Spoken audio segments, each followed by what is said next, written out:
Good morning दोस्तों, welcome to सोना classes. तो चलिए शुरू करते हैं आज की क्लास। ये आपका गति चैप्टर का दूसरा क्लास है। चलिए देखते हैं। इसमें एक कमेंट आया था, ठीक है। आप कमेंट को देख सकते हैं, आपको बोर्ड पे दिख रहा होगा। क्या करा है इसमें, नदी का पानी कौन सी गति में आता है सर, ठीक है। ये भर रहा है नदी का जो बहता हुआ पानी है ना, नदी का पानी नहीं, नदी का बहता हुआ पानी कौन सी गति में आता है। जैसे कि मान के चलिए कोई नदी है, उसमें पानी बह रहा है, तो कौन सी गति में आएगा ये जानना चाह रहा है। चलिए इनको जानने से पहले थोड़ा सा इसको जान लेते हैं। एक्चुअली मैं आपको पिछली क्लास में बताया था कि गति कई प्रकार के होते हैं, कुछ महत्वपूर्ण प्रकार के हैं जो कि मैं बताया था। ये नहीं बताया था कितना, क्योंकि गति कई प्रकार के होते हैं। जो इम्पोर्टेंट था ना, मैंने बस उसको लिया था, लेकिन जब कमेंट में क्वेश्चन कर दिया तो हमको बताना पड़ेगा ही, ठीक है। इसी तरह आप लोग भी कमेंट कीजिए, उसका जवाब मैं देता रहूँगा, ठीक है। टेंशन नहीं लेना है। देखिए प्रक्षेपी गति, सबसे पहले प्रक्षेपी गति समझना है। वो क्या है, देखिए ये क्या है, ढेला। ढेला समझते हैं, कोई छोटा सा पत्थर मान लीजिए, फेंक दिए, देखिए वो कैसे जाएगा, आया समझ में। ऐसे जाएगा, यूं जाएगा, यूं आ जाएगा। कैसे दिखाता हूं मैं। यदि आप यहाँ पे हैं, ठीक है, आप इसको यदि क्या बोलते हैं, ऊपर की ओर फेंकते हैं हाथ से ढेला को, ऐसे जाएगा आपका, ऐसे आएगा, आएगा ना। ये क्या हुआ, इस हवा में फेंकी या प्रक्षेपित किसी वस्तु की गति प्रक्षेपी गति कहलाती है। इस तरह की डायरेक्शन में जो जाएगा ना, उसको क्या बोलेंगे हम, प्रक्षेपी गति। जिसको हम फेंक दिए ऐसे, उसका दिशा कैसा होगा, ऐसा होगा। इस प्रकार गति को क्या बोलेंगे, प्रक्षेपी गति, ठीक है, याद रखिएगा। अब दूसरा देखिए, यादृच्छिक गति। जब कोई वस्तु, जैसे मान के चलिए कभी कुछ ऐसा होगा, कुछ ऐसा देखेंगे गति आप, कभी इधर गया, कभी उधर गया, कभी इधर गया, कभी इधर गया, कभी ऊपर गया, कभी नीचे गया, कभी इधर गया, कभी इधर, इधर उधर, समझ रहे हैं ना, बिल्कुल माइकल जैक्सन की तरह। बात समझिएगा, वो क्या है, यादृच्छिक गति। जैसे देखिए यहाँ है, कभी इधर गया, कभी इधर गया, कभी इधर, कभी उधर, देखिए जा रहा है ना, उसका दिशा का कोई पता ही नहीं चल रहा है किधर जाएगा। ये चल रहा है पता, ऐसे चलता रहेगा। ये क्या है, यादृच्छिक गति है। जैसे में देख लीजिए, कौन, मक्खी भिन बनाते हुए चलता है, चलता है ना, वो कभी सीधा नहीं चलता। मक्खी को देखिएगा कि यूं सीधा चलेगा, नहीं चलता वो, ठीक है। तो वैसी गति को क्या बोलेंगे हम, यादृच्छिक गति। जैसे फुटबॉल के खिलाड़ी देखें, इधर बॉल मारा, जरूर थोड़ी दोबारा सीधा मारेगा, कभी इधर मार दिया, कभी इधर मार दिया, मारता है ना, यानी कि बॉल के पीछे ऐसे ऐसे भागते रहता है। वो क्या आपका यादृच्छिक गति, यानी कि इसमें कुछ दिशा निश्चित नहीं होता। यादृच्छिक मतलब ऐसे ही चलते रहता है, जिधर मन तिधर, ठीक है। चलिए यहाँ तक समझ में आ गया। चलिए अब आते हैं कमेंट पे। जो कमेंट किया था, नदी का पानी जो बहता है वो किस गति के अंदर आता है, यही कहना चाह रहा था वो। देखिए उसमें दो कंडीशन हो सकता है। यदि वो इस तरह से पूछ रहा हो, कितना कंडीशन, दो कंडीशन। किस तरह से पूछ रहा हो, पहला कंडीशन कि पानी, यानी कि पानी, पूरी पानी का हम दिशा देखें। यदि नदी बिल्कुल स्ट्रेट है, सीधा है, तो क्या होगा, रैखिक गति होगा, ठीक है। यदि नदी बिल्कुल सीधा है और पूरी पानी की वो बात कर रहा हो, तो क्या होगा, वो सीधी रेखा में होगा। लेकिन यदि पानी के किसी एक कण को लेके बात कर रहा हो, तो याद रखिएगा, जब पानी नदी में बहती है ना, उसका कण सीधा नहीं चलता। कभी उस कण से टकरा इधर चला गया, कभी उधर चला गया, कभी इधर चला गया, कभी सीधा चला गया। तो कौन सी गति हुआ, वो यादृच्छिक गति। अब कौन सा कंडीशन है, जिस तरह का कंडीशन आएगा एग्जाम में, उस तरह का आप जो भी कॉन्सेप्ट बताए उस पर मार दीजिएगा, तो आंसर आ जाएगा। है समझ में। जब पूरी पानी को लेके चलेंगे तो हम किस पे डिपेंड हो जाएंगे, नदी की दिशा। वो नदी जो है अपना, वो क्या टेढ़ा मेढ़ा है या फिर बिल्कुल सीधा है। बिल्कुल सीधा है तो पूरी जो पानी जाएगी कैसी जाएगी, रैखिक में जाएगी, ठीक है। अब लेकिन अगर यदि मान चलिए किसी एक पानी का कण लेंगे तो वो यादृच्छिक गति में आएगा। क्यों, क्योंकि पानी का कण क्या होता है ना, जब चलता है ना, कभी इससे टकरा गया, जो पीछे वाला कण है वो टकरा के इधर भेज दिया, कभी इधर भेज दिया, कभी इधर भेज दिया, कभी इधर, कभी सीधा, इसी तरह से चलते रहता है। ये क्या हुआ आपका, यादृच्छिक गति, ठीक है। चलिए तो यहाँ तक क्या हो गया, ये प्रक्षेपी गति हो गया, यादृच्छिक गति हो गया। जो कमेंट था उसका समाधान हो गया। यदि इसमें भी कोई कन्फ्यूजन बच गया हो तो कोई नहीं, कोई बात नहीं, आप कमेंट कीजिए, उसका फिर मैं नेक्स्ट क्लास में बताऊंगा, ठीक है। यदि नेक्स्ट क्लास में नहीं बता पाया, मान के चलिए नेक्स्ट क्लास आपके कमेंट करने यानी वीडियो देखने से पहले आ गया, फिर भी आप कमेंट कीजिए, उसका डाउट का एक प्ले लिस्ट बनाऊंगा, उस डाउट क्लास में उसमें मैं आपको वीडियो बना के दूंगा सेपरेट, ठीक है। टेंशन नहीं लेना है। अब चलिए थोड़ा सा एक ग्राफ देख लेते हैं। क्या ग्राफ? अब ग्राफ होता क्या है पहले ये बताइए।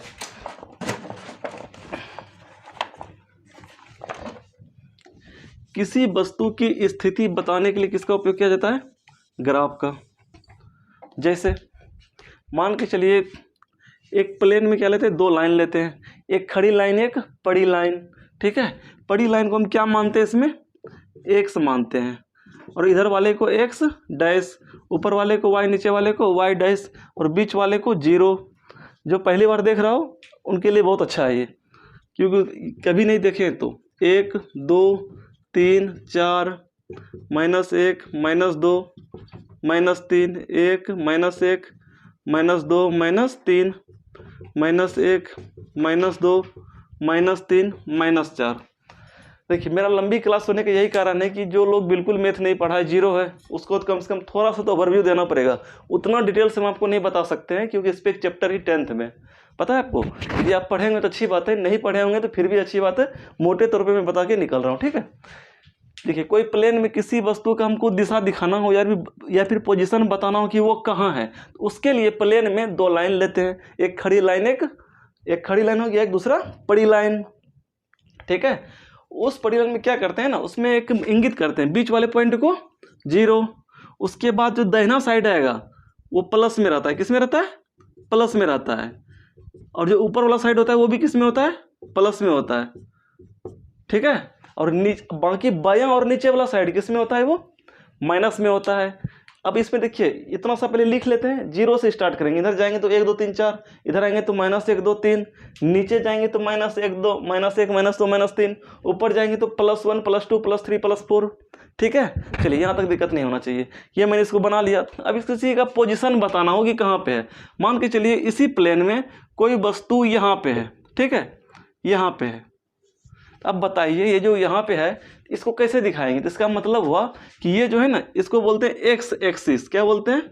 एक्स अक्ष, हिंदी में, इंग्लिश में एक्सिस, ठीक है। और इसको क्या बोलते हैं? वाई अक्ष। ध्यान रखिएगा ये कितना है, यानी कि ये एक्स अक्ष से कितना दूरी पे है? 4। अब 4 किस में था? ये जो होता है ना 1 2 3 4, ये किसी में हो सकता है, मीटर में हो सकता है, किलोमीटर में हो सकता है, आप जिसमें मान लीजिए, या फिर जिसमें दिया हुआ हो ग्राफ, ठीक है। तो इसका मतलब हुआ कि y जो है ना, ये बिंदु जो है x अक्ष से 4 मीटर दूरी पे है, ठीक है। कितना मीटर दूरी पे है? देखिए यहाँ से, देखिए यहाँ से ऊपर चलिए आप, 4 मीटर दूरी पे है। और इधर से देखिए आप, ये जो बिंदु है, पॉइंट है, कोई पॉइंट P है, यानी कि इसका पोजीशन मान लेते हैं P। ये y से कितना मीटर दूरी पे है? 1 2 3, 1 2 3 है ना, यानी कि 3 मीटर दूरी पे है। इसको लिखने का तरीका है, पहले हम देखते हैं y से कितनी दूरी पर है, 3, जो खड़ी लाइन है। अब देखते हैं पड़ी लाइन से कितना ऊपर है, कितना ऊपर है? 4 ऊपर है। तो इसका पोजीशन क्या बताता है?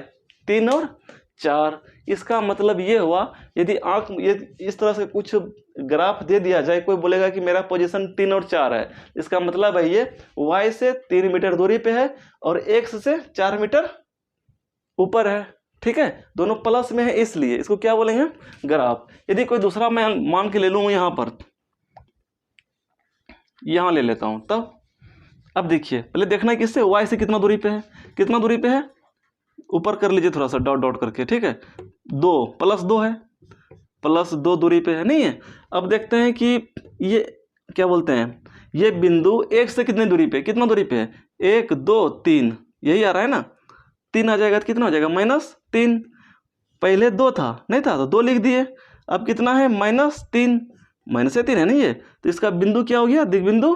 क्या बोलते हैं इसका पोजीशन, क्या बता रहा है? ये x क्या बोलते हैं, जो y एक्सिस से 2 मीटर दूरी पर है, x एक्सिस से 3 मीटर दूरी पे है, ठीक है। चलिए इसका जरूरत पड़ेगा, अभी आगे आप जब सवाल बनाइएगा ना जरूरत पड़ेगा, इसलिए मैं बता रहा था आपको। चलिए एक चीज़ और बता देता हूँ। मान के चलिए कोई इसी तरह से एक रेखा है, ठीक है, एक लाइन है।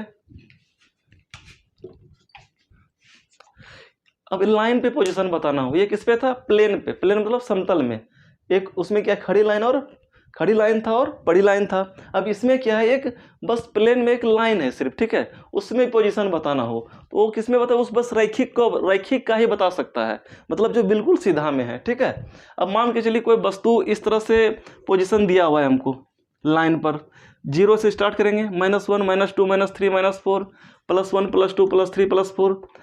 पहले से कोई दिग्बिंदु दिया हुआ है, यानी कि दिग्बिंदु मतलब इसका मापन दे रखा है कि इस तरह से है, ठीक है, स्केल दे रखा है। अब देखिए यहाँ पर क्या है, कोई वस्तु ए बिंदु है, वो कहाँ है, 0 से मान चलिए 0 किलोमीटर है, यहाँ पर नहीं लिखते हैं कि भागलपुर से यह है 1 किलोमीटर की दूरी पर, जब भागलपुर पहुँचेगा वहाँ 0 किलोमीटर लिखा रहता है, लेकिन जैसे भागलपुर से नौछा की ओर जाइएगा ना, फिर वहाँ लिखा रहेगा 1 2 3, वो प्लस में ही रहता है, इधर भी आइएगा तो प्लस में। लेकिन इसमें क्या है, जब 0 से इस पर जाते हैं ना तो किस में होता है, प्लस में, लेकिन जब 0 से इस पर आते हैं तो किस में होता है, माइनस में, -1 -2 -3 -4, ठीक है। अब देखिए कोई बिंदु मान के चलिए ए पर है, और फिर वही बिंदु कोई 2 बिंदु मान लेते हैं, एक ए बिंदु एक बी बिंदु। कोई वस्तु ए से बी तक जाता है तो कितना मीटर दूरी तय करेगा, यदि ये स्केल मीटर पे हो, एक गैप यहां से यहां तक 1 से लेके 2 1 मीटर, 2 से लेके 3 1 मीटर, कितना मीटर हो गया, 2 मीटर हो गया, नहीं हुआ। अब यही बोलेंगे बी से अगर दी ए आए तो इसका दूरी क्या होगा, दूरी में ये तो बिल्कुल सीधा जा रहा है, इसको हम क्या कहेंगे, विस्थापन। तो कितना विस्थापित हुआ ये, 2 मीटर। थोड़ा सा भी दिशा इसका टेढ़ा मेढ़ा नहीं गया है ना, बिल्कुल सरल रेखा पे लिए हैं, ए से बी तक जा रहे हैं। तो बताया ना जो शॉर्टेस्ट डिस्टेंस होगा, यानी कि निम्नतम दूरी 2 बिंदु का, उसको क्या बोलेंगे हम, विस्थापन। याद है पिछली क्लास में, नहीं याद है तो रिविजन कर लीजिएगा, ठीक है। चलिए ए से बी तक जाएंगे तो क्या बोलेंगे, इसको 2 मीटर गया। लेकिन अब वही बोलेंगे कोई वस्तु फिर बी से ए आ रहा है, देखिएगा यदि हम इधर से इधर जा रहे थे तो प्लस लिए, लेकिन जब उल्टा आएंगे ना तो दिशा क्या हो गया, उल्टा हो गया। अब उसका जब दिशा उल्टा होता है तो क्या हो जाएगा, दूरी तो वही, जो इसके बीच की लंबाई है वही रहेगा, कितना रहेगा, लंबाई 2 मीटर ही, लेकिन ये -2 मीटर हो जाएगा, यानी कि विस्थापन कितना हो जाएगा, -2 मीटर। जब इधर से इधर जा रहे थे तो प्लस लिए, अब जस्ट उल्टा आएंगे तो हम उल्टी दिशा चल रहे हैं ना, अब जब उल्टी दिशा चलेंगे तो क्या हो जाएगा, वो माइनस में हो जाएगा। आया समझ में, ध्यान रखिएगा ये सब बात को। अब मान के चलिए कोई वस्तु जो है ना, आपसे ऐसे क्वेश्चन कर रहे हैं, P बिंदु यहाँ है, Q बिंदु यहाँ है, P से Q तक जाने में कितना दूरी तय करना पड़ेगा बताइए। तो पहले यहाँ से देखना है 0 तक जाने में कितना दूरी तय करना पड़ेगा, 1 मीटर 2 मीटर, अभी 0 से फिर 4 तक, 1 2 3 4, यानी कि 4 इधर और 2 इधर, तो 4 2 6 मीटर। यानी P से Q तक जाने में इसको कितना टाइम लग रहा है, कितना दूरी तय कर रहा है, यानी कि दूरी या विस्थापन कितना विस्थापित हो रहा है, ये 4 2 6 मीटर, ठीक है। इस ग्राफ का मतलब यही था, इसलिए इसको बताना पड़ा। चलिए ठीक है, यहाँ तक समझ में आ गया। चलिए अब आगे देखते हैं। ये सब कुछ ऐसा चीज़ है ना जिसको कि आप जब न्यूमेरिकल बनाइएगा ना, इसका जरूरत पड़ेगा, इसलिए हमको बताना पड़ रहा है। बात को ध्यान में रखिएगा, जब ये सब ध्यान में रहेगा अच्छी तरह से समझ के कॉन्सेप्ट के साथ, तो आपको इतना इजी लगेगा न्यूमेरिकल, लगेगा न्यूमेरिकल में कुछ है ही नहीं, ठीक है। चलिए औसत चाल, औसत चाल क्या होता है, मान के चलिए आपको जाना है कहाँ से,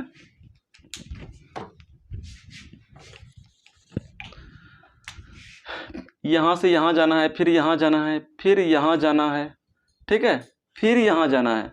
मान चलिए यहाँ से यहाँ 1 मीटर, यहाँ 2 मीटर, यहाँ भी 2 मीटर, यहाँ भी 3 मीटर आपको दूरी तय करना पड़ा, ठीक है। यहाँ से यहाँ तक जाने में आपको टाइम लगा, देख लेते हैं,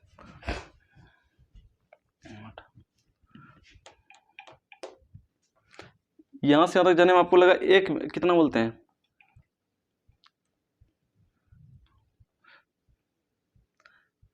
आधा मिनट। कितना लगा, आधा मिनट।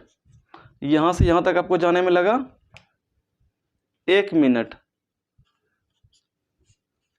यहाँ से यहाँ तक आने में, फिर यहाँ से यहाँ तक जाने में आपको लगा 1 मिनट, फिर आपको यहाँ से यहाँ तक आने में लगा कितना, 1.5 मिनट। थोड़ा बड़ा ज़्यादा है ना, तो मान लेते हैं यहाँ से यहाँ तक आने में इसको लगा 1.5 मिनट। अब बताइए, यहाँ से यहाँ तक जाने में 1 मीटर, फिर नीचे आने में 2 मीटर, फिर ऊपर गया 2 मीटर, नीचे आया 3 मीटर, तो टोटल दूरी कितना तय किया है।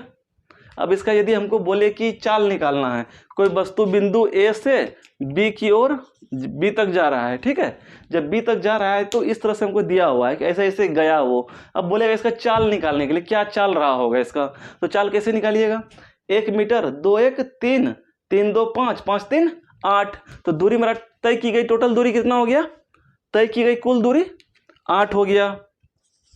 अब देखिए समय, आधा मिनट, 1 मिनट, 1.5 मिनट, 1.5 और 1 मिनट कितना हो जाएगा, 2.5 मिनट, 2.5 और 1.5 4 मिनट, यानी कि टोटल कितना समय हो गया, 4 मिनट। आपको पता है चाल किसको बोलते हैं, एक समय में या 4 मिनट में वो 8 मीटर जा रहा है, कितना जा रहा है, 4 मिनट में, मिनट को एम से डिनोट नहीं करते हैं, याद रखिएगा, MIN लिख सकते हैं हम, ठीक है, ध्यान रखिएगा इस सब बात का। MIN लिखे है ना, MIN, ठीक है। देखिए 8 मीटर हो गया, मीटर को M से करते हैं, मिनट को MIN पूरा लिख दीजिए चलेगा, नहीं तो MIN कम से कम लिखना ही पड़ेगा, ठीक है। अब देखिए चाल क्या होता है, एक समय में जितना दूरी तय करे, 4 मिनट में 8 मीटर दूरी तय करता है, तो 1 मिनट में, यानी कि एक समय मतलब 1 मिनट में कितना होगा, इससे क्या भाग देते हैं, तो क्या होता है चाल का फॉर्मूला, दूरी बटा समय, ठीक है। तो 4 दूनी 8, तो 2/1 हो जाएगा, 2 मीटर प्रति मिनट। मैं यहाँ क्या समझाना चाह रहा था कि यदि औसत चाल निकालना हो, यहाँ से यहाँ तक का क्या निकाल रहे थे हम, चाल निकाल रहे थे, तो उसको क्या बोलेंगे, औसत चाल। तो तय की गई कुल दूरी, जितना दूरी यहाँ से यहाँ तक हम तय किए, और दूरी तय करने में लगा समय, यहाँ से यहाँ तक दूरी तय करने में जितना समय लगा उसको क्या बोलेंगे हम, दूरी तय करने में लगा समय। तो उससे जब भाग देते हैं तो क्या निकलता है मेरा, औसत चाल। ध्यान रखिएगा, बहुत इंपॉर्टेंट है, सवाल बनवाऊंगा न्यूमेरिकल, उसमें आएगा, ठीक है। चलिए अब चलते हैं त्वरण। त्वरण को इंग्लिश में क्या बोलते हैं, त्वरण को इंग्लिश में बोलते हैं एक्सेलरेशन। एक्सेलरेशन से एक बात याद आया होगा, कभी बाइक चलाए हैं, पक्का चलाए होंगे, ठीक है। जब बाइक चलाए होंगे सबसे पहले तो बैठते हैं, बैठ गए, पकड़ते हैं। अब देखें दाएं हाथ में क्या रहता है, एक्सेलेरेटर रहता है। जैसे इसको घुमाइएगा ना, गो, यानी कि आपकी आवाज़ देखिएगा, जैसे इसको जैसे जैसे बढ़ाइएगा, गो, यदि फुल कर लीजिएगा तो पूरा करेगा भर, समझ रहे हैं ना। कहने का मतलब वो क्या करता है पता है, वो गाड़ी को बल देता है आगे बढ़ाने के लिए। आप जितना जोर से घुमाइएगा ना उसको उतना ताकत देगा। क्यों, उतना जोर से वो तेल पिलाएगा अंदर, तो उसी हिसाब से उसको इंजन को ताकत भी देगा कि चक्का को आगे बढ़ाए, ठीक है। वो क्या है, एक्सेलरेटर बोलते हैं। एक्सेलरेटर मतलब यही हुआ, ठीक है। एक्सेलरेशन, जो एक्सेलरेशन का काम करे, यानी जो त्वरण का काम करे, उसको क्या बोलते हैं हम, एक्सेलरेटर, ठीक है। चलिए यहाँ तक समझ गए। अब हमको थोड़ा समझाना थोड़ा इजी पड़ेगा। देखिए समय के साथ वेग के परिवर्तन की दर को त्वरण कहते हैं। समय के साथ वेग के परिवर्तन की दर को त्वरण कहते हैं। समय के साथ किस हिसाब से अपना वेग चेंज हो रहा है। मान के चलिए हम गाड़ी पे बैठे हुए हैं, ठीक है, गाड़ी हम चला रहे हैं, एक्सेलरेटर दे के रखे हैं, गाड़ी चला रखे हैं। आगे जो लगा रहता है क्या, पूरा जो डिस्प्ले रहता है उस पर आपका दिखा रहा है मीटर में, आपकी गाड़ी अभी 40 किलोमीटर प्रति घंटे के हिसाब से चल रही है। किस हिसाब से, 40 किलोमीटर प्रति घंटे के हिसाब से चल रही है। बोलते हैं नहीं, वो जो है ना हमसे आगे हो गया, ऐसे हमसे आगे हो जाएगा, गो, अब कस के और घुमा दिए, एक गियर बढ़ा दिए, कस के घुमा दिए, तो क्या हो जाएगा, वो 40 से सीधा मान के चलिए कहाँ चला गया, 80 किलोमीटर प्रति घंटा। समझिएगा, एक्सेलरेशन बहुत को समझ में नहीं आता, रट लेता है लेकिन समझ नहीं पाता है। मैं आपको प्रैक्टिकली समझाना चाह रहा हूँ, ठीक है। 40 किलोमीटर प्रति घंटा, 80 किलोमीटर प्रति, पहले था 40 किलोमीटर प्रति घंटा, जैसे उसका पीछा किया ना तो इससे कहाँ पहुँच गया मेरा स्पीड, 80 किलोमीटर प्रति घंटा। उसका गाड़ी टूटा फूटा था, किसी तरह से गों गों करके भाग रहा था, तो उसको हम आगे निकल गए, उनके आगे हम निकल गए। अब ये देखना है कि 40 किलोमीटर प्रति घंटा से 80 किलोमीटर प्रति घंटा आने में कुछ तो समय लगा होगा ना, कि यूँ घुमा यूँ 80 आ गया, नहीं, कुछ समय लगा होगा। कितना समय लगा, वो समय आपको मान लेते हैं हम, कितना लगा, कम से कम तो 10 सेकेंड लगेगा ही। कुछ हो कीजिएगा ना आप, नहीं लगेगा 10 सेकेंड 40 से 80 में जाने में। अब मान के चलिए आपके पास 20 लाख वाला गाड़ी है तो 2 सेकेंड में 400 किलोमीटर प्रति घंटा की स्पीड से ले जाता है। वो सब नहीं उनका बात नहीं कर रहा हूँ, जो जनरल यूज हम लोग करते हैं ना, भुरभुरिया वाला गाड़ी 1.5-2 लाख तक का, उसका मैं बात कर रहा हूँ। तो 40 से 80 तक जाने में कितना टाइम लगा? 10 सेकेंड। एक मान लेते हैं, मान लिए, वो तो लगेगा ही कुछ। चलिए ठीक है। अब ये देखते हैं समय के साथ वेग में परिवर्तन की दर। समय के साथ वेग के परिवर्तन, अच्छा वेग में कितना परिवर्तन आया बताइए तो। पहले वेग कितना था? 40 प्रारंभिक वेग। अंतिम वेग कितना था? 80 किलोमीटर प्रति घंटा। तो 80 में 40 घटाइए तो टोटल कितना बढ़ा, कितना परिवर्तित हुआ? 40 किलोमीटर प्रति घंटा वेग मेरा क्या हुआ? बढ़ा। कितना सेकेंड में? 10 सेकेंड में। ठीक है, 10 सेकेंड में 40 किलोमीटर प्रति घंटा वेग बढ़ा। ठीक है, अब क्या बोल रहा है? दर क्या होता है? ठीक है, दर का मतलब होता है कि 10 सेकेंड में यदि वो 40 किलोमीटर प्रति घंटा वेग में परिवर्तित हुआ, चेंज हुआ, तो 1 सेकेंड में कितना होगा? किस दर से वो चेंज हुआ, किस दर से हुआ, तो उसके लिए क्या निकालेंगे हम? 1 सेकेंड में। तो 1 सेकेंड कैसे निकलेगा? 10 से 40 में भाग देंगे, यानी कि वेग में परिवर्तन की दर जो था बटा समय, समझे ना, बटा समय। आया समझ में? क्या कहलाएगा वो? त्वरण कहलाएगा। तो त्वरण का क्या कहना हुआ? यानी कि 1 सेकेंड में हम कितना जोर से क्या बोलते हैं, वेग को बदल सकते हैं, परिवर्तित कर सकते हैं। जितना ज़्यादा हम वेग को परिवर्तित कर सकते हैं 1 सेकेंड में, मेरा गाड़ी उतना ही स्पीड से है ना 40 से 50, 50 से 60, 60 से 70, 70 से 80 की ओर भागेगा। ठीक है, उतना ही जल्दी। यदि मेरा वेग में परिवर्तन की दर कम हो सेकेंड के हिसाब से, तो 40 से हमको 80 तक पहुँचने में हो सकता है 10 मिनट लग जाए, 5 मिनट लग जाए, यदि बहुत स्लो हो। यानी कि यहाँ कितना था? 1 सेकेंड में देख लीजिए पहले कितना होता है इसका त्वरण। तो इसका त्वरण होगा इस हिसाब से 40/10, 0 0 खत्म हो गया, 4 किलोमीटर प्रति आवर प्रति सेकेंड। याद रखिएगा, 40 किसमें था? किलोमीटर प्रति आवर। समय किसमें था? 10 सेकेंड में। 10 यहाँ सेकेंड, तो प्रति सेकेंड। 40 का किलोमीटर प्रति आवर और 10 का सेकेंड, तो इसका मात्रक क्या हो गया? 4 किलोमीटर प्रति आवर प्रति सेकेंड। ध्यान रहेगा? चलिए ठीक है। अब देखिए, अब इसे कुछ निष्कर्ष निकालते हैं। ठीक है, यहाँ तक तो आप समझ गए त्वरण क्या हुआ, कि त्वरण जो है ना 4 किलोमीटर प्रति आवर प्रति सेकेंड के हिसाब से अपना आपको वेग को बढ़ा रहा है। यदि मैं बोल दूं कि आधा किलोमीटर प्रति आवर प्रति सेकेंड के हिसाब से चलेगा, तो क्या हम 40 से 80 तक 10 सेकेंड में पहुंच पाएंगे? नहीं पहुंच पाएंगे, क्योंकि मेरा क्या है, परिवर्तन की दर बहुत कम हम रखे हैं। कितना रखे थे हम? आधा किलोमीटर प्रति आवर प्रति सेकेंड रखे थे। जब 4 किलोमीटर प्रति आवर प्रति सेकेंड रखे थे, तो 40 से 80 तक पहुंचने में हमको कितना टाइम लगा था? 10 सेकेंड। जब हम आधा किलोमीटर रखेंगे, उसका परिवर्तन की दर यानी कि त्वरण रखेंगे, तो क्या होगा? वो भाग रहा है, उसका क्या पीछा करेंगे? तो पहले बहुत आगे निकल जाएगा। समझ रहे हैं ना? चलिए, यहाँ तक बात समझ में आ रही है? आ रही है समझ में? क्लियर? चलिए ठीक है। ये क्या हो गया आपका त्वरण, यहाँ तक कंप्लीट हुआ। चलिए इसका बताते हैं थोड़ा सा, इसका क्या फॉर्मूला कैसे निकलेगा। अब मान लीजिए फॉर्मूला कैसे बनाएंगे, वही होगा जितना वेग में परिवर्तन की दर है बटा समय, क्या होगा? वो त्वरण कहलाएगा। तो उसको लिखते कैसे हैं वो दिखाता हूं मैं। मान के चलिए यहाँ t1 समय था, यहाँ पर t2 था।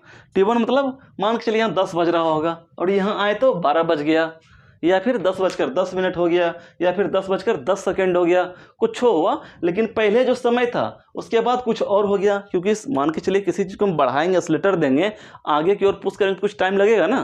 तो t1 से कहाँ तक चलेगी? t2 तक। तो मान लेते हैं कि, तो क्या करते हैं, मान के चलिए अभी 10 बज रहा था, बाद में 12 बज रहा है, तो 10 से तो क्या करेंगे हम, कितना टाइम लगा हमको? 2 घंटा लगा, क्योंकि 12 में 10 को घटाएंगे ना। तो यहाँ भी क्या करेंगे हम? घटाएंगे। किस में? t2 में t1 को। तो मान लेते हैं t2 को t1 में घटाएंगे, कितना हो जाएगा? t हो जाएगा ना। तो कहने का मतलब है a से लेके b तक जाने में कितना समय लगा? t समय लगा। बात समझ रहे हैं? a से लेके b तक जाने में कितना समय लगा? t समय लगा। और वेग में परिवर्तन का दर क्या होगा? मान के चलिए प्रारंभिक वेग उस टाइम हम 40 माने थे ना, 40 ना मान के u मान लेते हैं। ठीक है, अंतिम वेग को 80 ना मान के क्या मान लेते हैं? v मान लेते हैं। तो वेग में कितना परिवर्तन हुआ? v - u हुआ। समझ में आया?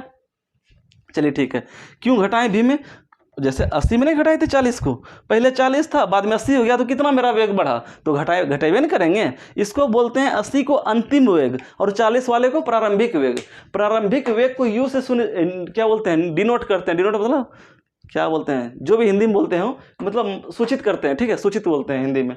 प्रारंभिक वेग को क्या बोलते हैं, यू से सूचित करते हैं, और अंतिम वेग को भी से सूचित करते हैं, ठीक है। चलिए, तो कितना हो गया, अंतिम वेग में क्या घटाएंगे, प्रारंभिक वेग को, तो v माइनस यू हो गया। और एक्सेलरेशन को जो है ना a से सूचित करते हैं, a है ना शुरू में, तो इसको किससे सूचित करते हैं, यानी कि डिनोट करते हैं a से, छोटकी a से। किससे, छोटकी a।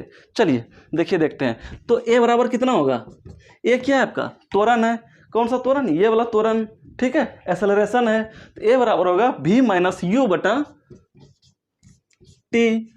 v माइनस यू क्या है, वेग में परिवर्तन है, और t क्या है, समय है। जब समय से भाग दे देंगे क्या निकल जाएगा, वेग में परिवर्तन की दर। समझ में आया। चलिए, तो क्या हो गया, ये आपका त्वरण हो गया। अब देखिए, आप इसको ऐसे कर सकते हैं, ए टी बराबर, आपको पता है ना कोना कोनी गुना होता है, ए को टी से गुना कर देते हैं, v माइनस यू, ठीक है। ये भी, ये क्या है, ये सब आपका एक फॉर्मूला है, ये सबको थोड़ा सा याद रख लीजिएगा, ठीक है। अभी जब सवाल बनाएंगे ना, इसका जरूरत पड़ेगा।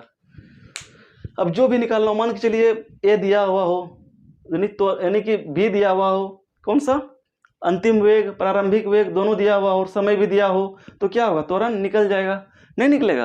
यानी उसमें से जो भी, इसमें कितना चीज़ को यूज किए हैं, 1 2 3 4 क्वांटिटी, यानी कि 4 भौतिक राशि है, 4 में से कोई 3 रहेगा तो चौथा ऑटोमेटिक हम इस समीकरण से निकाल सकते हैं। आया समझ में। अब चलिए, इसमें लास्ट एक रह गया कि त्वरण का एसआई मात्रक क्या होता है। आप बताइए, वेग में परिवर्तन की दर क्या हुआ आपका, त्वरण हुआ ना। वेग में परिवर्तन की दर क्या, वेग में परिवर्तन की दर को त्वरण कहते हैं। लेकिन जो वेग में परिवर्तन हुआ तो वो तो वेगे हुआ ना, तो वेग का मात्रक क्या होता है, मीटर प्रति सेकेंड, यानी कि 1 सेकेंड में कितना वो डिस्प्लेस हो सकता है। डिस्प्लेस मतलब क्या बोलते हैं उसको, एक जगह से दूसरे बोलता है, जो कि निम्नतम दूरी को तय कर सकता है। वो तो पीछे क्लास में बता दिया, समझ में आता होगा आप लोग को। चलिए ठीक है, तो ये क्या हो गया, ऊपर वाला वेग हो गया, तो वेग का क्या होता है, मीटर प्रति सेकेंड। नीचे क्या है, टाइम टी का एसआई मात्रक क्या होता है, उसका भी एस होता है, एसआई मात्रक लिए हैं, ठीक है। ये तो कितना हो जाएगा, मीटर एम बटा एस गुना एस, क्या हो गया, मीटर प्रति सेकेंड स्क्वायर। इसी बटा को हम टेढ़ा खाली कर देते हैं, ठीक है, तो उसको क्या बोलते हैं, मीटर प्रति सेकेंड स्क्वायर। ये क्या आपका एसआई मात्रक है, या फिर इसको आप लिख सकते हैं एस पर पावर -2। जब नीचे रहता है, ऊपर तो क्या होता है, पावर में माइनस आ जाता है ना, बताए थे आपको। तो ये क्या हो गया, आपका एसआई मात्रक हो गया, त्वरण का एसआई मात्रक,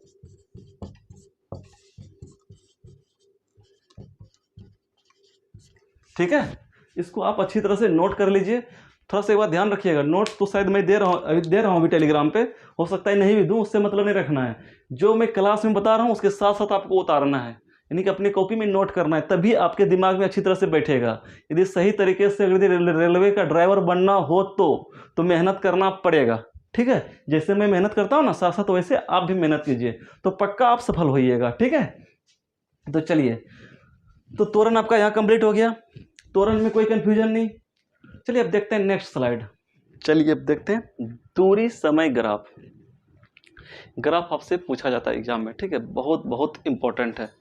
इसमें कई तरह के भी ग्राफ आएंगे आपके सामने, सारे को बताऊंगा, उसको थोड़ा सा अच्छी तरह से समझने का कोशिश कीजिएगा, ठीक है। चलिए देखिए, दूरी समय ग्राफ में क्या कहते हैं, अभी आपको ग्राफ बना के दिखाए थे ना प्लेन में, इस तरह से बनाए थे। इसमें से मैं बस इतना सा पार्ट को ले रहा हूँ, कितना सा पार्ट को, इतना सा पार्ट को, ठीक है। सेम उसी तरह से यहाँ से शुरू करते हैं किसी को, ठीक है। मान के चलिए इसमें 2 चीज़ लिए, पहली नीचे वाली लाइन क्या दिखा रहा है, समय, कि समय क्या बढ़ रहा है। मान के चलिए अभी दोपहर का, मान के चलिए अभी दोपहर का 12 बज रहा है, कितना, 12 बज रहा है। 10 मिनट बाद क्या होगा, मान चलिए हम कहीं चलना शुरू कर दिए, मान के चलिए हम कहीं से भागलपुर से चल रहे हैं बका की ओर, कहाँ के लिए, बका के लिए। 12 बजे चलना शुरू किए, 10 मिनट बाद कहीं तो पहुँचेंगे हम, 20 मिनट बाद कहीं तो पहुँचेंगे, 30 मिनट बाद जो 12:30 बजे थोड़ा सा और आगे जाएंगे, साढ़े क्या बोलते हैं 12:30 हो गया, 12:40 हो गया, 12:50 हो गया। जैसे जैसे हम समय के साथ आगे बढ़ेंगे, यदि हम बाइक से चल रहे हैं तो क्या होगा, मेरा जो दूरी है ना, क्या बोलते हैं, मैं भी अपना स्थान परिवर्तित करता रहूँगा यदि मैं गति में रहूँगा तो। यहाँ तक समझ में आ गया। तो ये क्या था, समय का बता रहा था। ठीक है, अब चलिए इसको देखते हैं। ये लाइन क्या बता रहा था, पहले 10 किलोमीटर चला, फिर 20 किलोमीटर चला, फिर 30 किलोमीटर चला, फिर 40 किलोमीटर चला, फिर 50 किलोमीटर। अब देखिए ये इस तरह से चल रहा है, बात को समझिएगा। 12 बजे चलना शुरू किया, 10 मिनट में 10 किलोमीटर दूरी तय कर लेता है। कौन, जो भागलपुर से बांका के लिए चल रहा है। ठीक है, कहाँ से, यहाँ से चलना स्टार्ट किया, टाइम उसको यहाँ से यहाँ तक कितना लगा, 10 मिनट। ये लगा है ना, 12 बजे से लेकर 12:10 तक 10 मिनट। तो उन्होंने दूरी कितना तय किया, 10 किलोमीटर। तो उसका जो ग्राफ में हम डिनोट नोट करते हैं, इस तरह से करते हैं। ठीक है, देखिए बिल्कुल सीधा लाइन खींचते हैं। ठीक है, और ये खींचते हैं, इसका मतलब मेरा पोजीशन कहाँ दिखा रहा है, हम अभी इस बिंदु पे हैं। ग्राफ क्या होता है ना, जो दूरी है और समय है, इसके बीच के संबंध को दिखाता है कि क्या संबंध है, क्या पोजीशन वो बता रहा है। यदि हम 0 से शुरू करिए, मैंने भागलपुर को 0 मान लिया, भाई 0 किलोमीटर से हम स्टार्ट कर रहे हैं चलना। जब 10 मिनट हुआ तो हम 10 किलोमीटर पहुंच गए, तो 10 किलोमीटर यहाँ पहुँचे और यहाँ 12:10 में 10 किलोमीटर पहुँच गए। फिर उसी तरह से फिर 10 मिनट बाद, कितना मिनट बाद, फिर 10 मिनट बाद हम क्या देखते हैं, कहाँ पहुँच जाते हैं, बी पे नहीं पहुँचते हैं। यानी कि पहला 10 मिनट में 10 किलोमीटर, फिर दूसरा 10 मिनट में कितना चलेंगे हम, 10 किलोमीटर। वो कब होगा, जब हम एक समान चाल से आगे बढ़ रहे हैं, तभी ना उतना ही समय में उतना ही दूरी तय करेंगे। बात को समझिएगा। तो हम क्या किए, मान के चलिए भी हम एक समान चाल से चल रहे हैं, फिर हम यहाँ से यहाँ तक 10 मिनट लगा, तो कहाँ चले जाएंगे, 20 किलोमीटर पे चले जाएंगे। तो मेरा बिंदु कहाँ बनेगा, यहाँ बनेगा, नहीं बनेगा, मेरा पोजीशन कहाँ दिखाएगा, यहाँ दिखाएगा। अब फिर मान के चलिए 10 मिनट और चलते हैं, 12:30 बजे, यानी 12:20 से 12:30 तक 10 मिनट लगेगा। लेकिन हम क्या चल रहे हैं, समान चाल से चल रहे हैं। तो यदि हम एक समान चाल से चल रहे हैं तो क्या होगा, अब 20 से 30 किलोमीटर, तो उस 10 मिनट में फिर 10 किलोमीटर आगे बढ़ेंगे ना। तो कितना किलोमीटर हम आगे, 12:30 बजे तक 30 किलोमीटर। तो इसका जो पोजीशन बताएगा, कहाँ बताएगा, मैं यहाँ पे हूँ। ग्राफ में पोजीशन कहाँ बताएगा, यहाँ पे। देख लीजिए बिल्कुल सीधा है ना, ऊपर देखिए गए। ठीक है, यहाँ भी देख लीजिए बिल्कुल सीधा है। ठीक है, अब चलिए फिर 10 मिनट बाद 12:40 में हम कहाँ तक पहुँचेंगे, 40 किलोमीटर पहुँच जाएंगे। 40 किलोमीटर का मतलब क्या हुआ, लगभग आप बांका सोचिए पहुँच गए, तेलिया मोड़ तो पक्का पहुँच गए होंगे। ठीक है, चलिए अब चलते हैं और आगे। जब 12:50 में पहुंचते हैं हम, तो क्या देखते हैं, 50 मिनट में हम 50 किलोमीटर की दूरी तय कर लेते हैं। कहने का मतलब है हम बांका पहुंच चुके हैं। कहाँ से, भागलपुर से। लेकिन प्रत्येक स्थिति में हम क्या देखें, यदि हम एक समान चाल से चल रहे हैं तो सबका जो पोजीशन आ रहा है एक सीधाई में आ रहा है, नहीं आ रहा है। यदि एक समान चाल से चल रहे हैं तब, यदि हम मान के चलिए यहाँ से यहाँ तक 10 मिनट में हम 10 किलोमीटर गए और फिर अगला 10 मिनट में 20 किलोमीटर चल जाते, तो ये कहाँ आता, 30 पे आ जाता।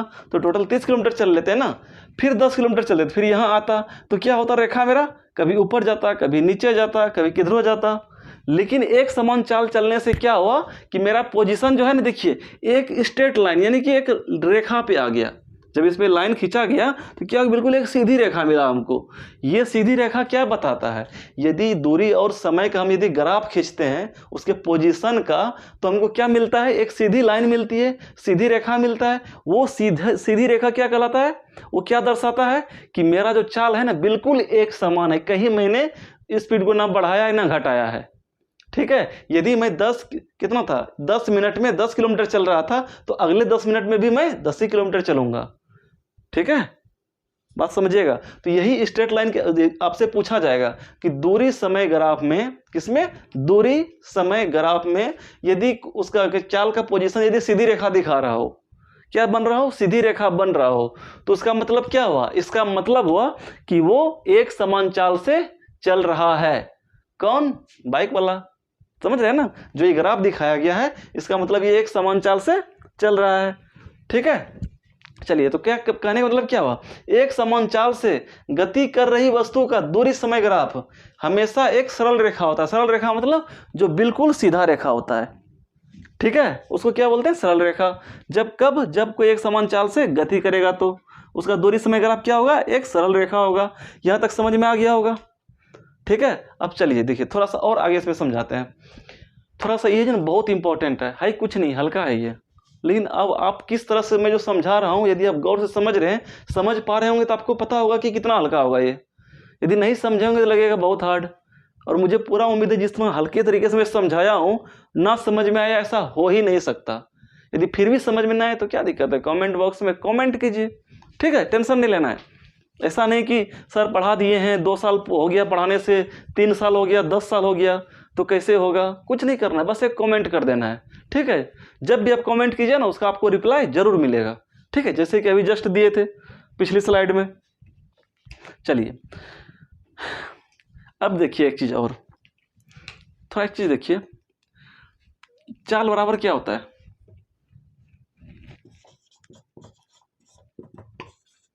दूरी बटा समय। इससे पहले एक चीज़ आपको बताना पड़ेगा, यदि आप मैथ में त्रिकोणमिति पढ़े हैं तो अच्छी बात है, यदि नहीं पढ़े हैं तो और अच्छी बात है। थोड़ा सा मैं उसको रफली बता देता हूँ, तो थोड़ा सा दिक्कत हो सकता है आपको ये सब समझने में, यदि त्रिकोणमिति बिल्कुल नहीं पढ़े हैं तो। ठीक है, ऐसे भी मैथ का क्लास में फिजिक्स या केमिस्ट्री दोनों साथ चल रहा है। जैसे ही केमिस्ट्री खत्म होगा तो मैथ का स्टार्ट करूँगा मैं।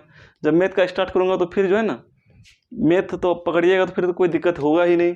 लेकिन अभी नहीं पढ़े हैं तो कोई बात नहीं, देख लेते हैं, फिर भी थोड़ा हिंट दे देते हैं। किसी भी समकोण त्रिभुज में है ना, एक होता है आधार, एक होता है लंबाई, एक होता है कर्ण। ठीक है, किसमें समकोण त्रिभुज किसको बोलते हैं जिसमें कि 90 डिग्री हो। इसमें एक बात ध्यान रखिएगा, ABC, जिसमें B क्या है, समकोण है। इसमें यदि हम कोण C को रिफरेंस मानेंगे तो क्या होगा, ये लंबाई ये होगा। लंबाई मतलब लंब जिसको बोलते हैं, लंब कौन होगा, ये होगा। यदि हम इस कोण को लेके लेंगे तो लंब कौन सा होगा, ये होगा। ध्यान रखिएगा, यदि ए को लेके चलेंगे कोण को ना, ए कोण को, तो क्या लंब कौन होगा, ये होगा, BC होगा। और आधार कौन होगा, ये वाला होगा, AB होगा। जो पहली बार पढ़ रहा होगा, जो थोड़ा मोड़ा पढ़ के रखा होगा, उसको विचित्र लग रहा होगा। विचित्र लगने की जरूरत नहीं है। जब ए को लेंगे तो उसके जो सामने की जो भुजा होती है ना, वो क्या होता है, आपका लंब होता है। यानी कि BC क्या हो जाएगा, लंब हो जाएगा। और आधार क्या हो जाएगा, AB हो जाएगा। और जो सबसे बड़ी भुजा उसको क्या बोलते हैं समकोण त्रिभुज में, कर्ण बोलते हैं। ठीक है, इतना सा ध्यान में रखना है। और यदि हम C कोण को लेके चलेंगे तो क्या होगा, इसके सामने AB, तब AB लंब होगा। और आधार क्या होगा, BC होगा। कर्ण दोनों के लिए तो एक ही होगा, क्योंकि सबसे बड़ी भुजा जो होगा उसको क्या बोलेंगे, कर्ण। सबसे बड़ी भुजा कौन होता है, जो 90 डिग्री के सामने होता है। चलिए, इसमें तो ज़्यादा डिप में नहीं जाना चाहूँगा। ठीक है, क्योंकि बहुत लंबा टाइम लग जाएगा। मान के चलिए कोई ये 10C है, जब आप पढ़े हैं तो ठीक है, नहीं तो फिर आपको समझ में नहीं आएगा, तो इसको दिमाग से स्किप कर दीजिएगा, कोई ज़रूरी नहीं इसको ज़्यादा समझना। ठीक है, लेकिन कोशिश कीजिएगा समझने का। क्या होता है, लंब बटा आधार होता है इसका फॉर्मूला, किसका, 10 का, 10C या 10θ जो भी रहे, क्या होता है उसका फॉर्मूला, लंब बटा आधार। लंब बटा आधार क्या हुआ, लंब हुआ ये, आधार हुआ ये। जब इसको इसमें भाग देंगे तो लंब खींच लिए, आधार खींच लिए, इसको मिला दिए। ठीक है, तो ये क्या बताता है, एक तरह से ढाल बताता है कि कितना ढाल बन रहा है ये मेरा, नहीं बताया। ठीक है, तो 10θ क्या हुआ, एक तरह से आपका 10 से ढाल हो गया, आपका ढाल, ध्यान रखिएगा। ठीक है, अब उसी तरह से मान के चलिए,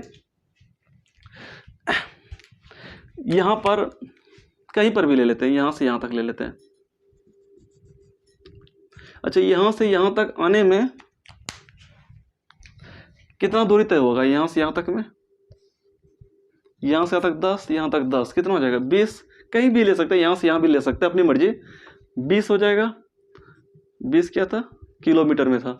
और यहाँ से यहाँ तक की दूरी, इसको कुछ मान लेते हैं, OP मान लेते हैं, या O कुछ मान लेते हैं। यहाँ से यहाँ तक कितना मिनट लगेगा, 10